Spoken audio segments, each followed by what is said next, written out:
Bismillahirrahmanirrahim. Assalamualaikum warahmatullahi wabarakatuh. Alhamdulillahi rabbil alamin. Al-qaili fi kitabihil karim. Laqad kana lakum fi rasulillahi uswatun hasanatun liman kana yarjullaha wal yawmal akhir. Wassalatu wassalamu ala rasulillahi sallallahu alaihi wasallam. Al-qaili fi hadithihi syarif. Khairukum li ahlihi wa ana khairukum li ahli. Sallallahu alaihi wa ala alihi wa sahbihi wa man ittaba hudahu ila yaumiddin. Summa amma ba'du. Para ikhwan dan akhwat, pemirsa kajian Markas Inayah Saudi Arabia, insyaallah pada kesempatan yang berbahagia ini kita akan mengkaji tentang Rasulullah Sallallahu Alaihi Wasallam, bagaimana beliau bersama keluarganya, para istri, anak-anak, juga pembantu dan pelayan yang ada di rumah beliau.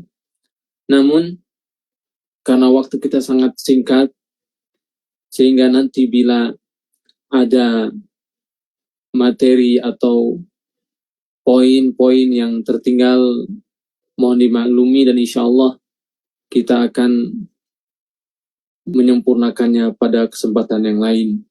Karena berbicara tentang Rasulullah Sallallahu Alaihi Wasallam, mengkaji seluk-beluk kehidupannya,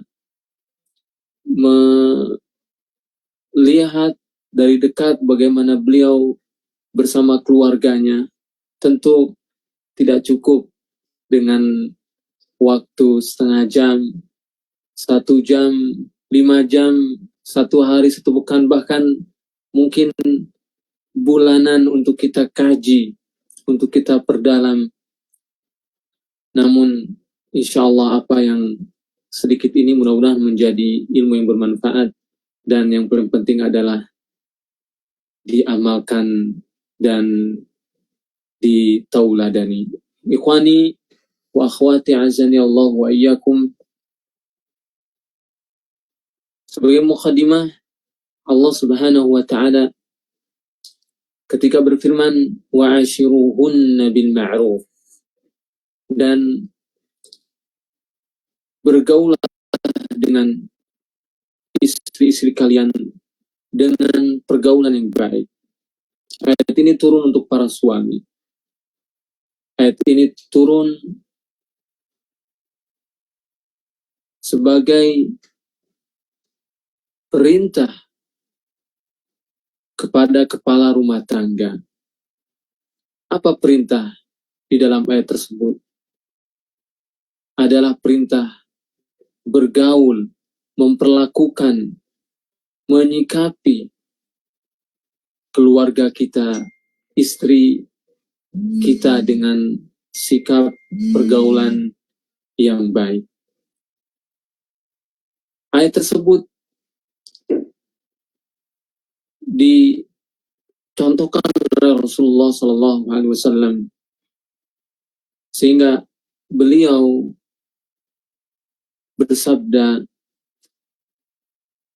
khairukum li ahlihi wa ana khairukum li ahli. Sebaik-baik kalian adalah orang yang paling baik dengan keluarganya, dan aku adalah yang paling baik dengan keluargaku. Sehingga bergaul dengan keluarga, bersikap dengan keluarga, haruslah bergaul dan bersikap dengan yang terbaik. Sebelum pergaulan, sebelum sikap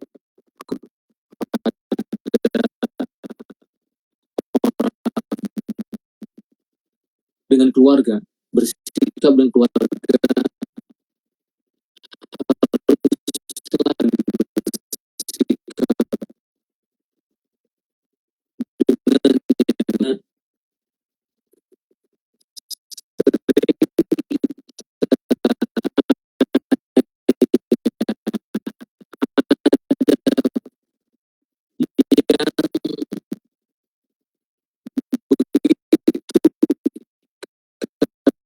hidupnya bersama teman-teman mereka, bersama sahabat-sahabat mereka, di kantornya, di tempat hobinya, di tempat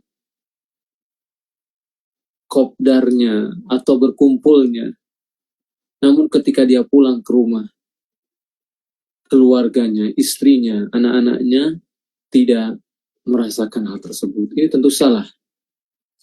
Sekali lagi ini salah karena yang paling berhak mendapatkan pergaulan dan sikap yang terbaik adalah keluarga kita, istri dan anak-anak kita. Namun bukan berarti juga ketika kita berbuat baik di rumah, bergaul dengan baik di rumah, bersikap dengan baik di rumah, kemudian tidak bersikap baik, tidak bergaul dengan baik di luar. Tentu ini juga tidak baik, tidak benar. Ya. Yang benar adalah bagaimana seorang berlaku baik, bersikap baik, bergaul baik pertama kali di rumahnya dengan istrinya, dengan anak-anaknya. Kemudian dia juga tetap menjaga pergaulan yang baik, sikap yang baik tersebut ketika dia di luar rumah. Sehingga Rasulullah SAW pun bersabda, akmalul mu'minina imanan ahsanuhum khuluqa. Orang-orang beriman yang paling sempurna keimanan mereka. Orang-orang yang paling sempurna dari orang-orang yang beriman adalah orang-orang yang paling baik akhlaknya. Wa khiyarukum lisaihim khalqa.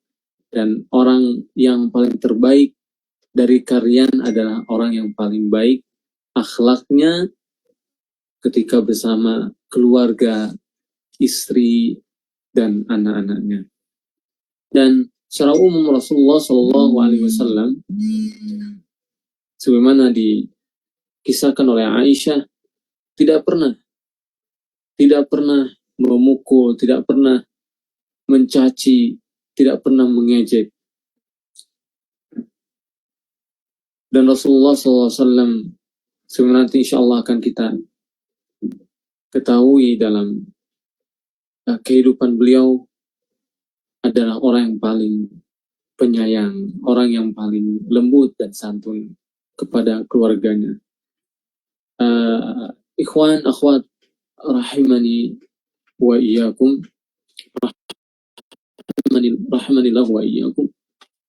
Tentu kajian ini ditujukan untuk pasutri, bukan saja bagi mereka para ayah dan para suami, meskipun mereka adalah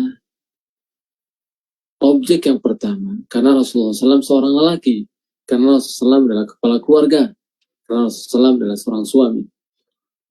Namun juga nanti akan kita dengarkan bagaimana ternyata para istri-istri Rasulullah SAW pun adalah teman, adalah pendamping, adalah istri, adalah belahan jiwa Rasulullah SAW yang taat, yang menurut, yang mendengar. Nanti insya Allah akan kita dengarkan sama-sama dari penjelasan hadis-hadis Rasulullah. Karena singkat kajian kita, ada dua hal yang sangat penting. Yang pertama adalah bagaimana Rasulullah bergaul dengan istri-istrinya. Tema ini saya kira sering dibahas, sering dikaji, dan insya Allah akan kita ulang, akan kita ingat, namun hanya sebatas poin-poin saja. Maksudnya poin-poin akhlak dan sikap Rasulullah SAW bersama keluarganya. Poin-poin tersebut adalah berdasarkan dalil-dalil, dan sangat lengkap dalil-dalilnya dalam sunnah Rasulullah. Tapi sekali lagi saya katakan karena kajian kita sangat singkat, sehingga mohon maaf dan mohon maklumi saya tidak membacakan dalilnya. Tapi saya dan Anda harus yakin bahwa ini adalah benar sikap Rasulullah SAW, dan saya bisa pastikan bahwa apa poin-poin yang saya sampaikan adalah benar berdasarkan hadis-hadis Rasulullah. Namun karena waktu, sekali lagi saya tidak bisa menyebutkan detail dari tersebut karena ada poin kedua yang sangat penting, yaitu bagaimana Rasulullah SAW mendidik dan mentarbiyah para istrinya. Bagaimana Rasulullah membina para istrinya sehingga mereka menjadi qudwah, sehingga menjadi tauladan bagi wanita-wanita yang lain. Ini poin saya kira yang jarang diangkat dan sangat penting, sehingga nanti kita akan memberikan porsi yang sangat atau porsi yang lebih untuk poin yang kedua ini, insyaallah ta'ala. Karena kita inginkan diri kita, juga istri-istri kita, kemudian nanti generasi dan anak kita menjadi contoh dan tauladan, pemimpin bagi orang-orang yang bertakwa, firmana doa yang sering kita lantunkan kepada Allah Subhanahu wa taala, Rabbana hab lana min azwajina wa dzurriyyatina qurrata a'yun waj'alna lil muttaqina imama. Jadikan diri kami, ya Allah, jadikan diri istri kami, jadikan juga anak keturunan kami imam, tauladan, contoh dalam agama. Ini insya Allah poin yang kedua yang sangat penting, sehingga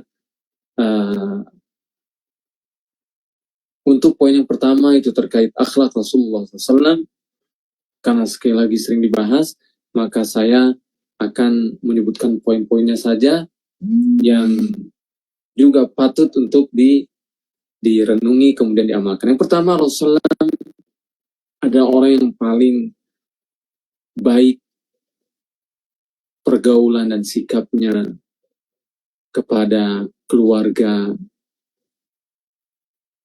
istri-istri beliau dan anak-anaknya. Hal tersebut ditunjukkan oleh beliau adalah orang yang paling, atau orang yang sangat perhatian untuk duduk bersama istrinya. Duduk untuk apa? Duduk untuk sekedar mendengarkan. Duduk untuk sekedar menenangkan. Untuk menyamankan. Inilah Rasulullah SAW. Kemudian Rasulullah juga memberi hak para istrinya, tidak mengurangi, tidak mengurangi, kemudian tidak apalagi menyanyiakan hak-hak mereka dalam bergaul. Kemudian Rasulullah juga sangat setia menjaga hak-hak istrinya dan tidak melupakan jasa serta kebaikan istri-istri beliau.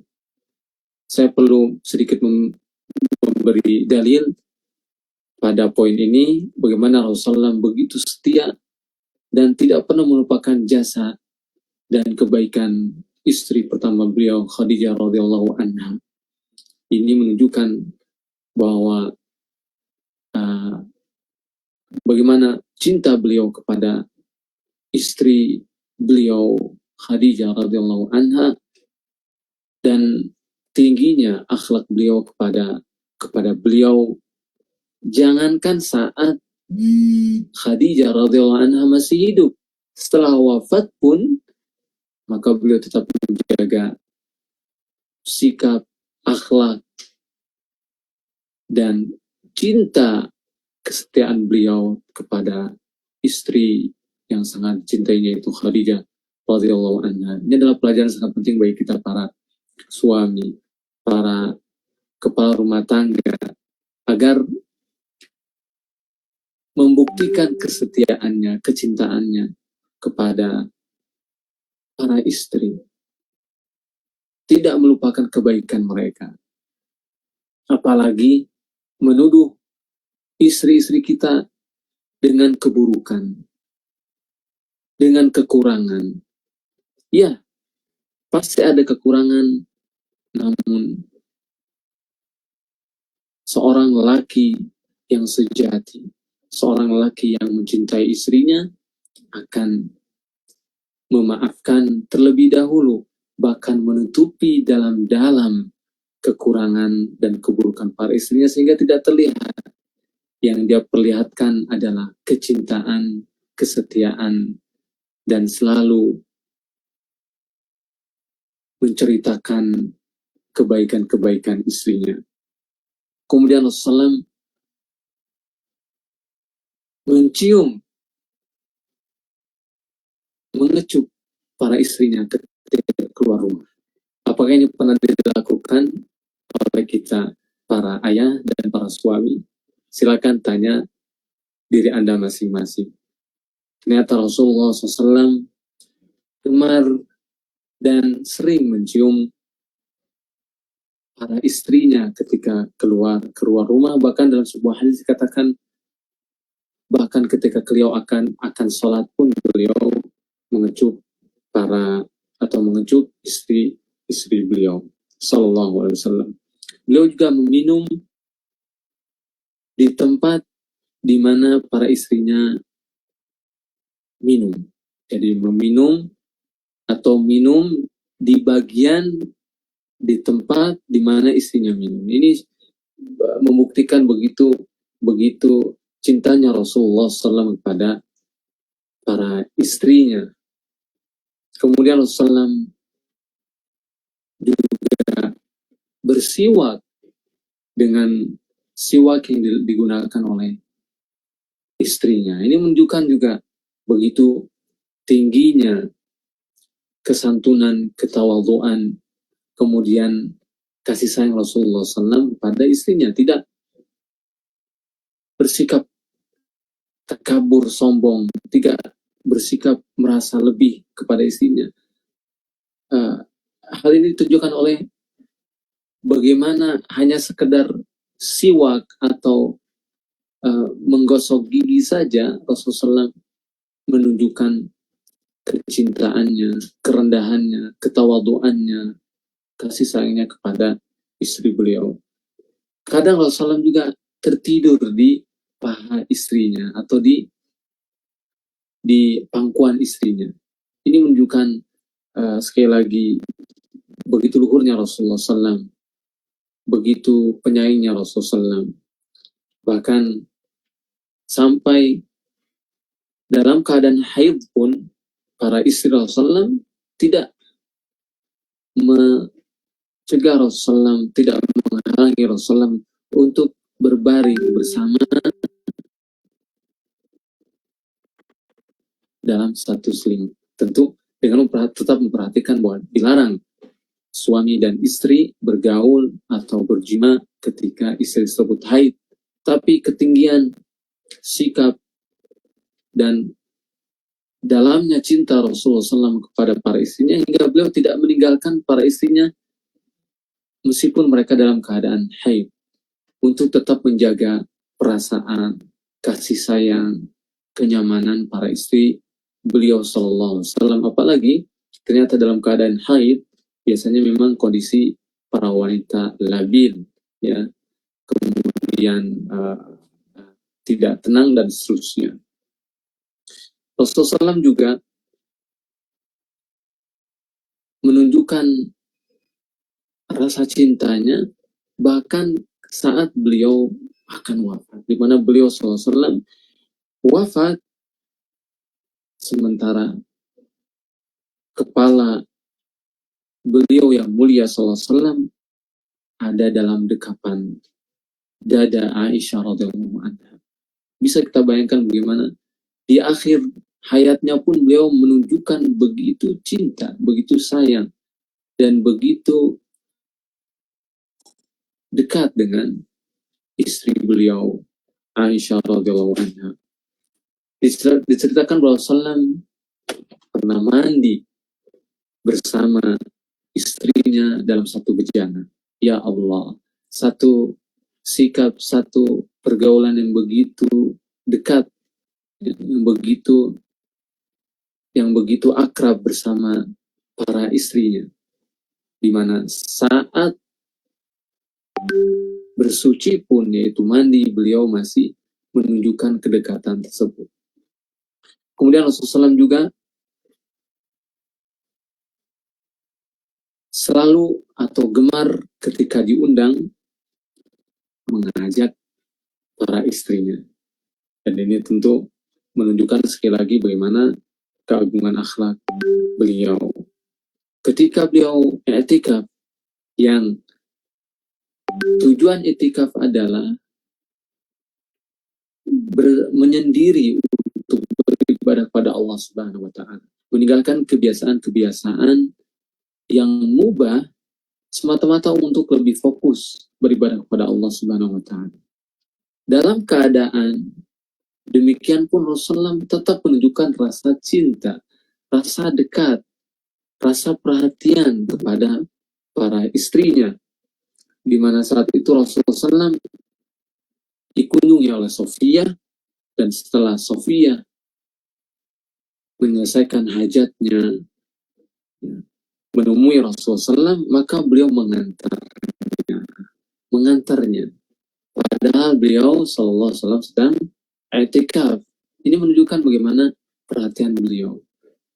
Karena sedang i'tikaf saja beliau masih menyempatkan, tidak meninggalkan para istrinya dalam arti membiarkan begitu saja, tapi menunjukkan perhatian beliau dengan mengantarnya. Maka apalagi ketika beliau senggang, ketika beliau tidak beriktikaf. Kemudian Rasulullah juga sangat menjaga perasaan para istrinya. Kemudian Rasulullah juga ketika melihat istrinya sedih, maka beliau mencoba untuk menenangkan, mencoba untuk meringankan, dan terus berusaha untuk menggembirakan para istrinya tersebut.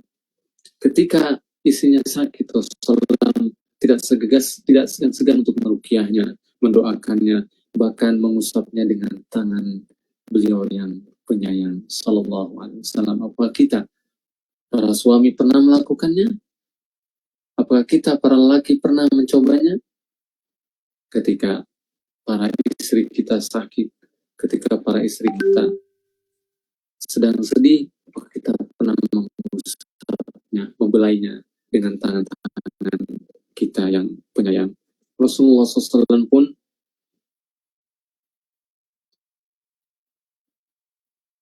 begitu penyabar, begitu empati, karena di saat istri-istri beliau mengangkat suara, dan hal itu mungkin saja terjadi karena beliau dan istri-istrinya adalah manusia, apalagi istri-istri beliau bukan malaikat, tidak terjaga dari kekurangan. Maka ada saatnya mereka ummahatul mu'minat radhiyallahu anhunna mengangkat suara mereka di depan Rasulullah SAW. Apa yang Rasulullah kerjakan? Apa yang Rasulullah lakukan? Apakah membalas? Apakah kemudian berbuat kasar? Tidak. Tapi beliau sabar. Beliau menahan. Beliau menyikapi mereka dengan sikap yang santun, yang sayang. Ini ada dalilnya sekali lagi, bukan sekedar rumus biasa, tapi sekali karena waktu kita sangat terbatas, jadi tidak saya sampaikan dalilnya maksudnya. Tapi sekali lagi, ini pernah terjadi bahwa Rasulullah dalam kehidupan beliau, dalam keseharian beliau, terkadang istri beliau mengangkat suaranya di depan beliau, tapi beliau tetap bersabar, tetap menyikapinya dengan santun, dengan penyayang. Begitu juga kita para lelaki, jika kita merasakan atau menghadapi ujian ya dalam keseharian kita, di mana suara istri kita terkadang lebih tinggi dari kita, maka sabar, maka hadapi dengan tenang, dengan kasih sayang, dengan santun. Ya. Tidak kemudian dibalas dengan suara kencang lagi, atau dibalas bahkan bukan dengan suara kencang saja, tapi dengan pukulan, waliyahzubillah. Maka ini tidak sesuai dengan akhlak Rasulullah SAW. Kemudian begitu tingginya akhlak Rasulullah, sikap Rasulullah dalam rumah tangganya, dalam keluarganya, hingga beliau juga mengerjakan pekerjaan rumahnya. Ya Rasulullah SAW, bagaimana beliau juga mengerjakan pekerjaan rumah semata-mata karena sayang kepada istri beliau, tidak meninggalkan mereka sendirian, tidak membiarkan mereka sendirian dengan pekerjaan rumah tangganya, tapi beliau juga mencoba bahkan ikut ya dalam aktivitas di rumah. Kemudian Rasulullah SAW juga begitu santun dan cintanya kepada istri beliau hingga membantu menaiki kendaraan atau tunggangan. Ceritakan Rasulullah menyiapkan pahanya agar salah satu istri beliau menaiki paha tersebut dan menunggangi kudanya. Jadi tentu menunggangi unta atau kuda. Jadi tentu menunjukkan bagaimana perhatian beliau pada hal yang sekecil itu pun ya tidak membiarkan istrinya sendiri, tapi beliau menunjukkan perhatian dan kasih sayang beliau. Ini juga bisa dicontoh oleh para laki sekarang dengan membukakan pintu mobil, dengan menyiapkan motor dan seterusnya, helm dan seterusnya. Ini menunjukkan sikap yang sangat indah, sikap yang sangat perhatian dari seorang suami pada istrinya. Beliau juga sangat memperhatikan kebersihan, kan sangat memperhatikan bau harum, wangi dari diri beliau agar para istrinya merasakan, agar para istrinya juga mencium bau wangi tersebut. Jadi sekali lagi beliau sangat perhatian dengan kebersihan, dengan kerapihan, dengan keindahan, ya, dengan bau harum, agar tidak tersakiti istri-istri beliau melihat bau yang tidak mencium bau yang tidak nyaman, atau melihat yang berantakan, tidak rapi, atau melihat kotor dari diri beliau SAW. Ini patut dicontoh oleh para suami. Terkadang suami ingin istrinya terlihat indah, cantik, bersih, wangi, namun dia melupakan dirinya yang terkadang mungkin, mohon maaf, yang masih merokok, bau rokoknya di mana-mana, kemudian yang suka makan jengkol, makan pete, makan ini dan itu juga kadang tidak memperhatikan baunya, ya, sehingga akhirnya istri yang menjadi korban, apalagi keringat dan seterusnya, kotoran dan seterusnya. Ini harus dijaga, harus diperhatikan, karena Rasulullah sangat menjaga kebersihan, sangat menjaga kerapian, keindahan, bahkan aroma yang wangi. Rasulullah sering menyisir dari rambut beliau sendiri untuk menjaga kerapihan dan keindahan beliau. Rasulullah sangat penyayang, sangat lembut, sangat santun ketika bergaul dan bersikap dengan para istrinya. Tentu sekali lagi berbicara tentang akhlak Rasulullah, sangat banyak para ikhwan dan akhwat, dan sekali lagi intinya atau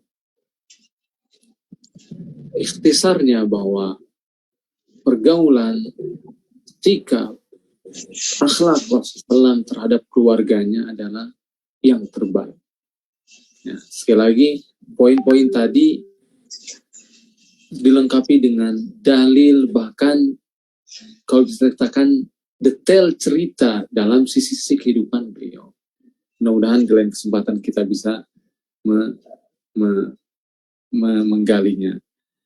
Bagian kedua, dan ini saya rasa sangat penting yang dibahas, ya, yaitu bagaimana Rasulullah mendidik, mentarbiyah, dan membina istri beliau sehingga menjadi qudwah, sehingga menjadi contoh. Dan ini yang saya katakan tadi menjadi krisis di masyarakat kita, di mana contoh-contoh yang baik, contoh-contoh yang ideal, baik dari level pribadi, keluarga, kemudian apalagi tokoh-tokoh, sangat disayangkan masih sedikit dibandingkan contoh-contoh figur-figur yang buruk.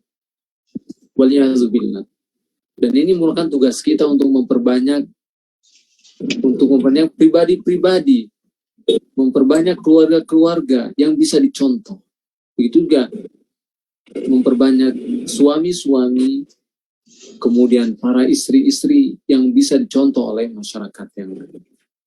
Jadi sekali lagi, bagaimana Rasulullah mentarbiyah, mendidik, membina para istri beliau agar menjadi kedua. Dan ini jangan dianggap sepele, bahkan jangan dilupakan, karena hal tersebut merupakan bagian dari tanggung jawab kita para suami, tanggung jawab kita para istri yang akan ditanyakan oleh Allah Subhanahu wa taala. Semua dalam hadis Rasulullah, Inna Allah sa'ilun kulla ra'in amma istara'ah. Sesungguhnya Allah Subhanahu wa taala akan bertanya setiap pemimpin, dalam hal ini kepala rumah tangga, termasuk pemimpin, para suami, apa yang telah mereka pimpin, apa yang telah mereka asuh. Ahafidha dzalika am dhayya? Apakah dia menjaganya atau dia menyanyiakannya? Hatta yas'al ar-rajulu ala ahli baitihi. Sehingga seorang laki-laki, seorang suami bertanya atau ditanya tentang keluarganya. Hatta yus'ala ar-rajulu ala ahli baiti. Akan dipertanggungjawabkan, akan ditanyakan oleh Allah Subhanahu wa taala. Kita dalam hadis lain, ala kullukum ra'in wa kullukum mas'ulun an ra'iyatihi fal amir alladhi 'ala an-nasi ra'in wa huwa mas'ulun an ra'iyatihi. Para pemimpin kepada rakyatnya, warrajulu ra'in ala ahli baitihi. Dan laki-laki, para suami, adalah pemimpin bagi keluarganya, dan dia akan ditanyakan. Inilah motivasi kita dalam hal ini, sehingga kita harus bersungguh-sungguh, harus lebih memperhatikan ya, untuk membina, kemudian mentarbiyah, mendidik keluarga kita, istri dan anak kita. Yang pertama, para ikhwan dan akhwat, dan ini harus diperhatikan dengan baik, Rasulullah mendidik istri-istrinya tentang ibadah dan taqarrub pada Allah Subhanahu wa taala, meskipun tentang hal-hal yang sunnah. Jadi mendidik ibadah dan mendidik ibadah, taat dan taqarrub. Tentu hal yang wajib tidak diragukan lagi. Hal-hal yang fardu, rukun-rukun Islam, rukun-rukun iman. Tapi Rasulullah hatta pada hal-hal yang sunnah. Tentu ini tingkatan yang lebih jauh dari sekedar yang wajib. Karena dalam sebuah hadis, jika seorang mampu menyempurnakan yang wajib dengan yang sunnah, maka dia akan selalu mendapatkan taufik dari Allah Subhanahu wa taala. Akan selalu baik keadaannya, akan selalu baik sikapnya. Bagaimana hal tersebut? Ummu Salamah, istri Rasulullah, berkata, Rasulullah terbangun pada satu malam. Kemudian beliau bertasbih, Subhanallah, mada anzalallahu minal khazain, wa mada anzala minal fitan. Apa yang Allah turunkan dari kebaikan-kebaikan, dan apa yang Allah turunkan dari fitnah-fitnah. Kemudian beliau bersabda, Man yuqizu sahiba al-hujurat likai yusallina. Siapa yang membangunkan sahib al-hujurat, maksudnya para istri beliau sallallahu alaihi wasallam, agar mereka salat. Rubba kasiyatin fid dunya ariyatin fil akhirah. Banyak yang berbusana di dunia tapi mereka telanjang di akhirat, wal Waliyadzubillah. Tapi poinnya, syahidnya, bagaimana beliau mengatakan, siapa yang membangunkan para istri? Kemudian mereka sholat. Maksudnya sholat apa? Sholat sunnah, sholat lain. Inilah bagaimana beliau begitu memperhatikan tarbiyah ibadah. Bagaimana beliau memperhatikan pendidikan, ketaatan, dan taqarrub pada Allah Subhanahu wa Ta'ala. Makanya dalam hadis tersebut ada petunjuk dan faedah yang sangat besar, itu bagaimana seorang suami ya dianjurkan untuk membangunkan para istrinya, apalagi dalam kondisi tertentu, ya, kondisi-kondisi genting, kondisi-kondisi yang menuntut kita untuk rajin beribadah, maka ajak para istri. Apakah kita pernah melakukannya? Dan apakah ketika kita praktekkan para istri mentaatinya? Nah, ini saya kira tadi yang saya sebutkan, bahwa antara suami dan istri harus saling mendukung, harus saling memperkuat. Ya. Kalau kita berbicara tadi tentang akhlak, terkadang banyak para suami yang sudah melakukan. Begitu santun kepada istrinya, begitu lembut pada istrinya, tapi dia tidak mencontoh Rasulullah SAW dalam pendidikan ini. Saking santunnya dibiarkan saja para istrinya tertidur.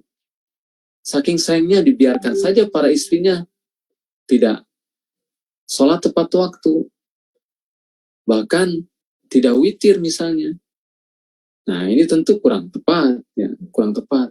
Sebagaimana Rasulullah juga sangat baik akhlak, sikap, dan pergaulannya pada istri, tapi beliau memperhatikan juga pendidikan ini. Nah, ini saya kira sisi yang sering terlupakan. Dari kasih sayang kita, cinta kita kepada istri, tidak melupakan kewajiban kita, tanggung jawab kita mendidik mereka. Bahkan bisa dikatakan ini justru bukti dan tanda kasih sayang yang sangat besar. Ya. Bagaimana kita ingin menjadikan istri kita istri yang salehah, istri yang bertakwa, istri yang taat, sebagaimana kita harapkan dari kita. Ini dibuktikan juga ketika Rasulullah di bulan Ramadan mengajak para istrinya untuk bangun, ya, untuk beribadah, memanfaatkan momen 10 hari terakhir bulan Ramadan, di mana di malam tersebut ada satu malam turunnya Lailatul Qadar. Ini membuktikan perhatian beliau, ya, perhatian beliau dalam mendidik istri dalam ketaatan, dalam ibadah. Tentang ikhlas, beliau mendidik mereka tentang keikhlasan dalam ibadah tentunya. Pada suatu saat Rasulullah ingin i'tikaf, kemudian beliau sudah menyiapkan tempat. Kemudian hal tersebut didengar oleh istri-istri beliau. Ya. Maka kemudian di antara mereka mengikuti dan membuat tempat. Disebutkan Hafsah mendengar, kemudian beliau membuat tempat i'tikaf. Begitu juga Zainab mendengar, kemudian beliau juga membuat tempat i'tikaf. Ketika Rasulullah melihat para istri beliau, ya, bersaing, ya, dalam hal ini dalam tanda kutip dengan membuat tempat-tempat i'tikaf, beliau kemudian bertanya, apa yang mendorong kalian melakukan hal tersebut? Albir, kebaikan, atau yang lain? Karena ingin ya mohon maaf, ini mungkin perhatian para istri beliau, ya, ingin menjadi yang terbaik di mata beliau. Tapi tentu itu sudah melenceng dari keikhlasan. Kata beliau, apa yang membuat atau mendorong kalian melakukan hal ini? Kemudian pada saat itu beliau juga memerintahkan untuk meninggalkan, bahkan untuk menurunkan tenda dan tempat i'tikaf, ya. Dan di tahun itu beliau tidak i'tikaf di bulan Ramadan. Karena apa? Karena ingin mendidik istri-istri beliau tentang keikhlasan. beramal itu untuk Allah Subhanahu wa taala, bukan untuk suami. Ya, subhanallah. Sehingga saat itu beliau tidak itikaf, bahkan beliau menggantinya di bulan Syawal. Subhanallah, bagaimana para ikhwan dan akhwat, pelajaran sangat penting ini. Ya. Jadi akhlak tadi yang mulia yang Rasulullah praktekkan kepada istri beliau, tidak sampai melupakan beliau untuk mendidik akhlak yang lebih penting dari akhlak kepada manusia, itu akhlak kepada Allah Subhanahu wa taala tentang keikhlasan. Bagaimana para istri beliau dididik di atas keikhlasan, tidak beramal kecuali untuk Allah, bertujuan hanya mengharap ridha Allah Subhanahu wa taala. Juga beliau mengajari bagaimana berlindung dari keburukan, ya, bagaimana beliau juga mengajarkan zikir-zikir, ya, zikir yang bermanfaat, zikir pagi, zikir petang. Ini juga harus diperhatikan oleh para suami. Bukti cinta kita bukan hanya menyiapkan makanan, bukan hanya menyiapkan pakaian, bukan hanya menyiapkan aksesoris dunia, ya, memenuhi kebutuhan para istri kita tentang hal itu. Yang lebih penting justru ini, apakah kita telah mengajarkan zikir kepada istri-istri kita, mengingatkan mereka. Sebagaimana Rasulullah SAW mengajarkan, mengingatkan para istri beliau tentang zikir, ya.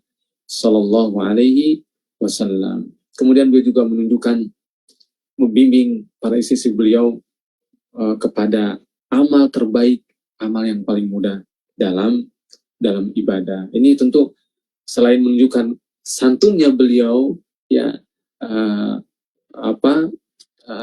sayangnya beliau kepada istri-istri beliau, dan juga tadi menunjukkan tanggung jawab. Ya, mengajarkan ibadah, tapi beliau pilih ibadah yang cocok, yang mudah, yang ringan bagi para istri. Karena beliau tahu para istri itu memiliki tanggung jawab, memiliki pekerjaan, memiliki beban yang sangat berat. Sehingga dalam sholat malam pun, kata Rasulullah, ya, jangan sampai membuat berat, jangan sampai membuat lelah atau capek. Beliau menunjukkan ibadah yang ringan, yang bisa dilakukan oleh para wanita yang memang bebannya sangat berat di rumah tangga. Kalau tidak bisa mencontoh Rasulullah 11 rakaat salat malam, ya, beliau tidak mewajibkan, namun beliau menganjurkan jangan sampai meninggalkan witir, ya. Makanya beliau SAW, ya, kalau membangunkan para istri, membangunkan nanti ketika akan witir, ya, agar para istri tidak tertinggal witir yang mungkin hanya 1 rakaat tersebut. Dan ini sekali lagi menunjukkan perhatian beliau dan juga santun dan kasih sayang beliau, ya, sallallahu alaihi wasallam. Mengajak untuk sedekah, ya, untuk infak. Ini juga harus menjadi pembinaan dan tarbiyah para suami pada istri-istrinya, ya. Bagaimana untuk mengajarkan senang berinfak, berbagi kepada orang lain, meskipun dengan harta yang kita mampu, ya, sedikit, terbatas, tapi ada nilai, ada sesuatu yang kita infakkan. Rasulullah bersabda, ya Aisyah, istatiri binnar walau bisyik tamar. Wah Aisyah, tutupi, ya, dirimu dengan neraka meskipun dengan setengah kurma. Fa innaha tasuddu minal ja'i masaddah syabahan. Ya, karena setengah kurma tersebut bisa menutupi keroncongan atau laparnya mereka yang sedang lapar. Setengah kurma, sepotong kurma. Ya, di dalamnya ada pelajaran tarbiyah, pendidikan kepada para keluarga, para istri untuk gemar bersedekah. Ikhwan dan akhwat, azanillahu wa iyyakum, waktu sudah sangat terbatas, bahkan habis, ya. Saya terpaksa tadi mengambil beberapa menit. Yang intinya, sekali lagi, bagaimana Rasulullah SAW bergaul dengan istri-istri beliau. Dan sekali lagi, saya belum membahas tentang bagaimana beliau bergaul dengan para putra dan putri beliau, putri-putri beliau, dengan juga pelayan beliau. Tapi karena waktu, sekali lagi ada 2 poin penting. Tadi bagaimana akhlak beliau secara umum, bagaimana sikap beliau secara umum, bagaimana pergaulan beliau secara umum, yang dikatakan adalah pergaulan dan sikap yang terbaik, sayang, santun, setia, lembut, ya, perhatian, empati, dan seterusnya. Tadi sudah kita sebutkan poin-poinnya, dan hal tersebut berdasarkan dalil dan sunnah dari Rasulullah. Kemudian sisi yang kedua tadi, bagaimana juga peran beliau dalam mendidik para istri, dalam membina para istri, dalam mentarbiah para istri, sehingga mereka, istri-istri beliau, ummahatul mukminin, menjadi kudwa, menjadi contoh. Ini juga jangan sampai kita lupakan, jangan sampai kita kesampingkan. Kita sayang, kita santun, kita juga berakhlak baik dengan para istri, tapi jangan sampai melupakan tanggung jawab kita dalam mendidik, dalam membina, ya, khususnya tadi di atas ketaatan, di atas ibadah, ya, kemudian di atas akidah, ya, di atas tauhid, di atas keimanan dan seterusnya, juga menjadi tanggung jawab yang sangat besar bagi kita para suami. Tentu para suami tidak akan mampu melakukannya, baik berakhlak ataupun tadi membina dan mendidik sebelum dia membina dirinya sendiri. Ya, para suami tidak akan mampu berakhlak dengan baik, bersikap dengan baik, apalagi membina dengan baik sebelum dia membina dirinya sendiri, sebelum dia berakhlak dengan akhlak yang baik sebagaimana akhlak Rasulullah SAW. Akhirnya, mudah-mudahan sedikit yang kita bahas pada kesempatan kali ini menjadi ilmu bermanfaat. Sekali lagi, tidak cukup membahas tentang Rasulullah dalam waktu yang sangat singkat ini, namun mudah-mudahan menjadi motivasi untuk terus menggali, untuk terus mengkaji, belajar, ya, dari sisi Rasulullah SAW. Mohon maaf atas kekurangan. Aqulu qawli hadza wa astaghfirullah li wa lakum wa akhiru da'wana alhamdulillahi rabbil alamin wa sallallahu wa sallam ala nabiyyina Muhammadin wa ala alihi wa sahbihi ajma'in. Assalamualaikum warahmatullahi wabarakatuh.